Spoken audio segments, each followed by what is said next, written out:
রাজধানীর আদাবরে Brazil Japan football ম্যাচকে কেন্দ্র করে শুরু হওয়া বিরোধের জেরে সালিশ বৈঠকের পর কুপিয়ে হত্যা করা হয়েছে বিএনপি নেতা আবুল বাশার বাদশাকে।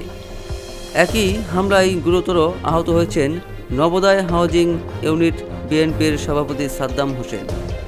বুধবার ১ জুলাই রাত ৯:৩০টার দিকে আদাবর থানার নবোদয় কাঁচাবাজার এলাকায় হামলার ঘটনা ঘটে। গুরুতর আহত অবস্থায় দুজনকে প্রথমে শহীদ সোহরাওয়ার্দী মেডিকেল কলেজ হাসপাতালে নেওয়া হয়।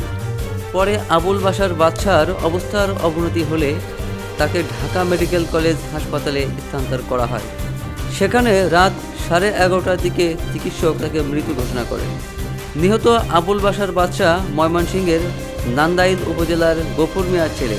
তিনি বর্তমানে আদাবরের নবোদয় হাউজিংয়ে বি ব্লকে বসবাস করতেন এবং নবোদয় হাউজিং ইউনিট বিএনপির সাধারণ সম্পাদক ছিলেন। ঘটনার সত্যতা নিশ্চিত করেছেন ডিএমপির তেজগাঁও বিভাগের অতিরিক্ত উপপুলিশ কমিশনার এডিসি জুয়েল রানা।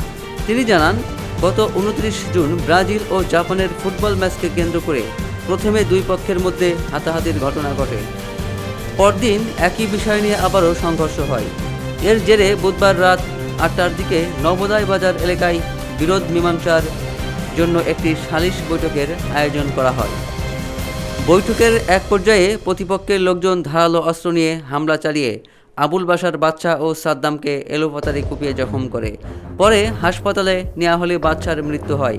ঘটনায় জড়িতদের শনাক্ত ও গ্রেপ্তারে পুলিশসহ আইনশৃঙ্খলা বাহিনীর একাধিক দল কাজ করছে। পুলিশ ও স্থানীয় সূত্র জানায়, গত 29 জুন নবোদয় হাউজিং এলাকায় ব্রাজিল ও জাপানের ফুটবল খেলা দেখাকে কেন্দ্র করে কয়েকজন যুবক বাঁশি বাজিয়ে উচ্ছ্বাস প্রকাশ করছিলেন। এ সময় আদাবর থানা বিএনপির সদস্য হাবিব নবোদয় বাজারের ব্যবসায়ী মজদুর ছেলে নীরবকে চড়-থাপ্পড় মারেন। এ ঘটনাকে কেন্দ্র করে দুই পরিবারের মধ্যে বিরোধের সূত্রপাত হয়। পরদিন মঙ্গলবার সন্ধ্যায় একই এলাকায় নীরবের ভাই রিপন ও ইউনিট বিএনপির সভাপতি সাদ্দাম হোসেনের মধ্যে আবার হাতাহাতি হয়। পরে এ ঘটনায় সাদ্দাম হোসেন বাদী হয়ে মোহাম্মদপুর থানায় একটি অভিযোগ দায়ের করেন। এর ধারাবাহিকতায় বুধবার রাতে নবোদয় বাজারে বিরোধ নিষ্পত্তির জন্য সালিশ বসে।